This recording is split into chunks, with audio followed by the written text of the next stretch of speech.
Patch 6.3 information has finally been dropped in the FF14 website, and we're going to be taking an in-depth look of what's to come in the upcoming patch later this upcoming Tuesday.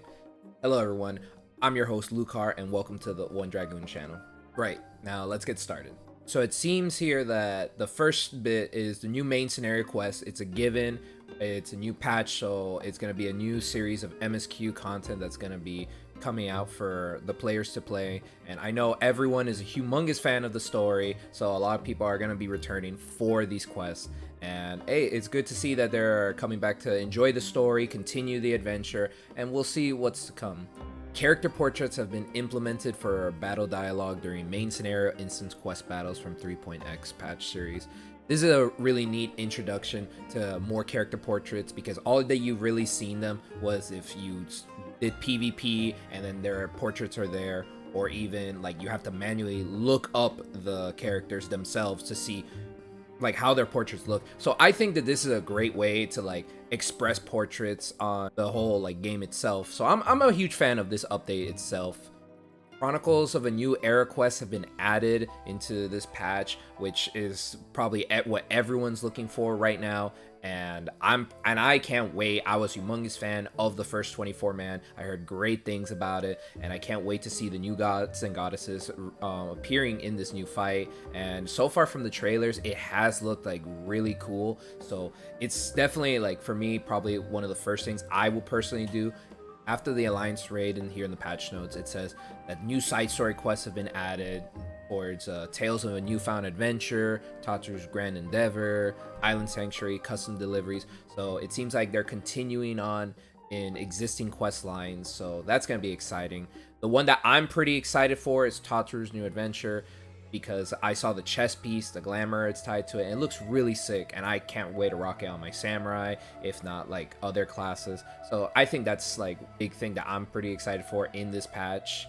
New chapter has been added to New Game Plus, Tales of a Newfound Adventure. Okay, we'll get to re-experience it in New Game Plus. Outside of new quests and new main scenario, they're going to be adding a couple quality of life change from what it seems here. An icon will now be displayed on the map or the entrance to the following duties: deep dungeons, field operations, variant criterion dungeons.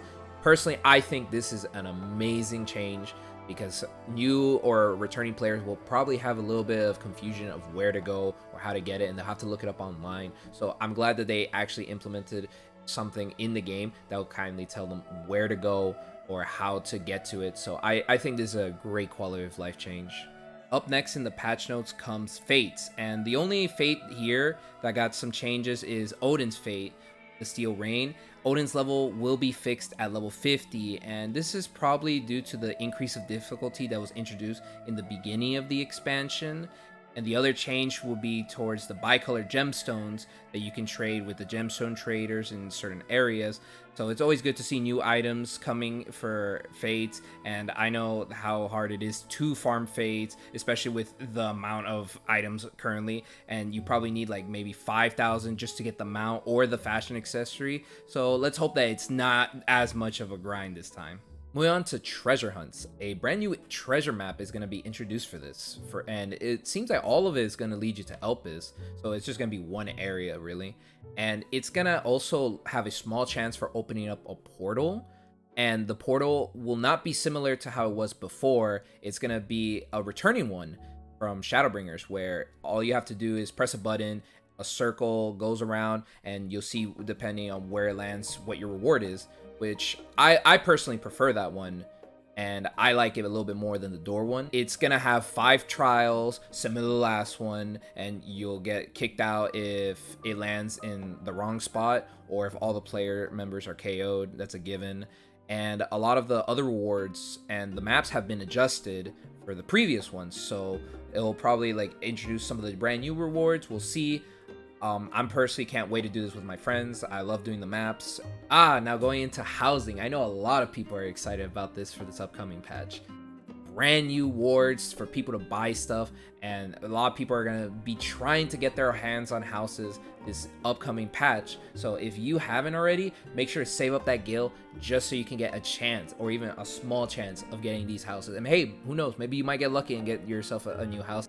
Unrestricted plots have been added to the housing collections. This means that we no longer have to have a ward for free companies or private plot. We can just choose whichever of the two we want if we have the money for it, which is kind of cool. I wasn't definitely a fan of like 16 wards. I forgot if it was 18 wards maybe, where it's all dedicated to free companies. So this is a really cool addition to the patch. And new furnishing, of course, is going to be added, and I know people are going to try to get their hands on this like day one. So if you can craft them or make them, that's the easy guild that you're making right there. If you want to buy it, hey, let's hope that you have the guild for it, because this probably might be really expensive in the first couple weeks. Next up comes the Manderville Gold Saucer. Ah yes, for me, this is probably going to be one of my favorite additions to this update.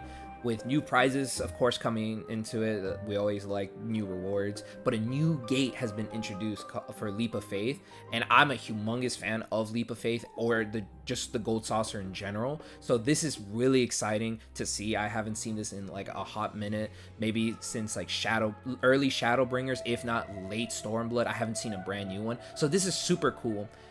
There's going to be also a change in the gate schedule and how things are going to be managed in the Gold Saucer.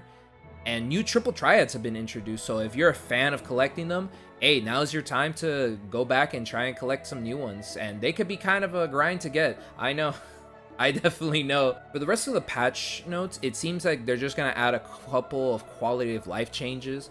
Like in Island Sanctuary, new animals, new items can be made to plant. They're gonna be adding quality of life changes like a collect all button. Personally, I've been wanting this since day one. It's been a little bit kind of hard to always keep up to date, because you have to manually pick up every single thing from both the animals or your plants. So sometimes you can kind of forget, they can stock up, and you'll probably just forget, and then you're gonna be like, oh, I wasted some. So I'm glad they added this. And new landmarks have been introduced. You can like redesign your island a little bit, maybe customize it in a brand new way, take some G poses there. So that's pretty cool in my opinion.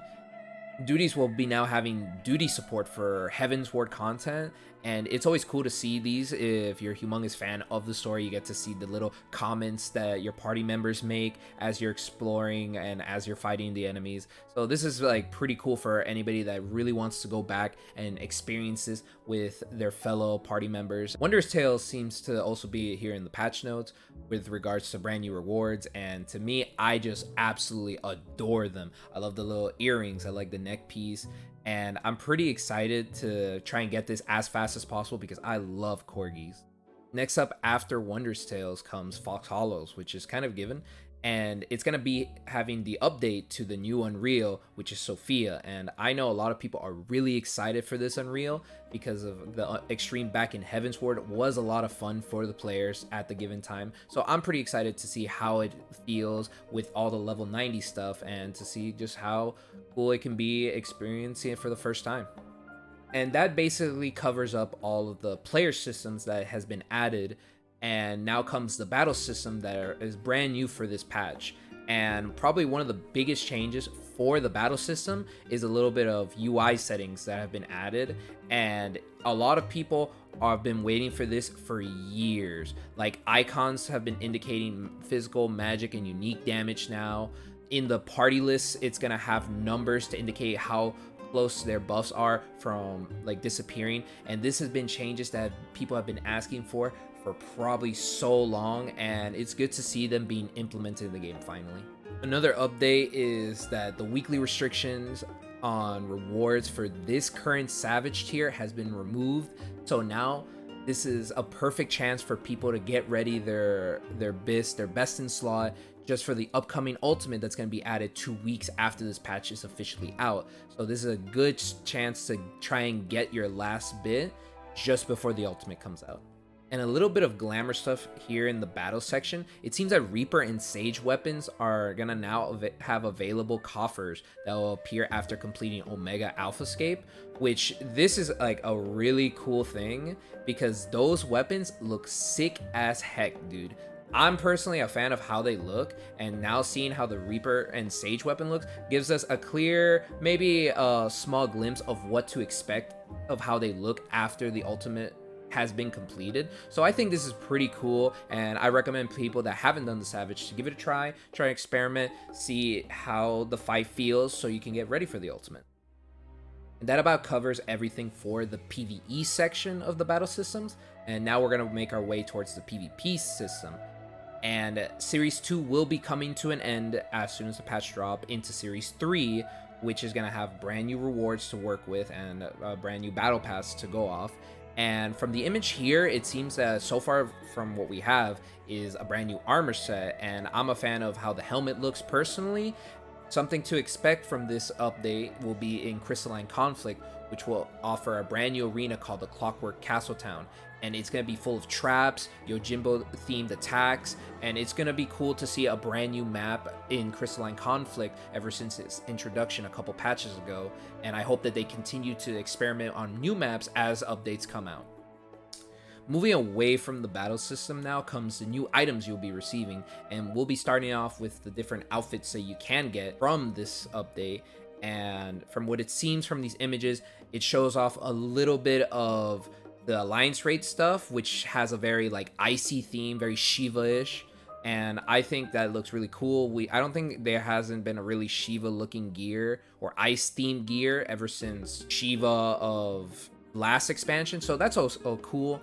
We have new recipes that are gonna be added, and it doesn't go too detailed of what it takes to make it, but we'll see as 6.3 comes out and what it will take to make it. And these items are craftable, so it will probably be most likely expensive depending on how people look at it or if people really like it. So if you want to make a quick buck, also I recommend selling this, making it, and maybe you might make a quick gil, which is also always pretty good. Certain items will now be dyeable, which includes chocobo mask, chocobo suit. Basically anything that's really chocobo themed can now be dyeable. So now you can have red, blue, green chocobos instead of just a yellow one. Something else that you can do after the update drops would be custom deliveries with Andon. Andon will offer you the same set of rewards as the previous ones, which will be receiving gil, receiving experience points, crafter scripts, or even gatherer scripts. And you can do this up to a total of 12 times each week. New items that are introduced here in this new patch is going to be a brand new mount, which is going to be all rainbow themed, and it also has a bunny on top of its helmet, which I just realized. And it's probably going to be due to the faction in the moon, and you probably have to get to like rank 7 before you can even purchase it. But there'll be like jobs and stuff where you have to ride it, so you get like to experience it earlier and stuff. And next up comes the brand new minion. And again, it is gonna be a corgi, and I love corgis so much, so I'm definitely gonna try and get this guy day one, because oh my god, I just love corgis. I can't stop talking about them. And the last item it seems here is gonna be for fashion accessories. It's gonna be a brand new umbrella, which the umbrellas are gonna be having a brand new quality of life change. So if you walk into an area with rain, you just whip out an umbrella and hey, you got the umbrella up. You can show off your brand new fashion accessory or existing accessories if you have them. And that about covers everything with the 6.3 patch notes. If you liked the video, make sure to like, comment, and subscribe. Make sure to turn on that bell to be notified for brand new videos. Thank you for watching and have a great day.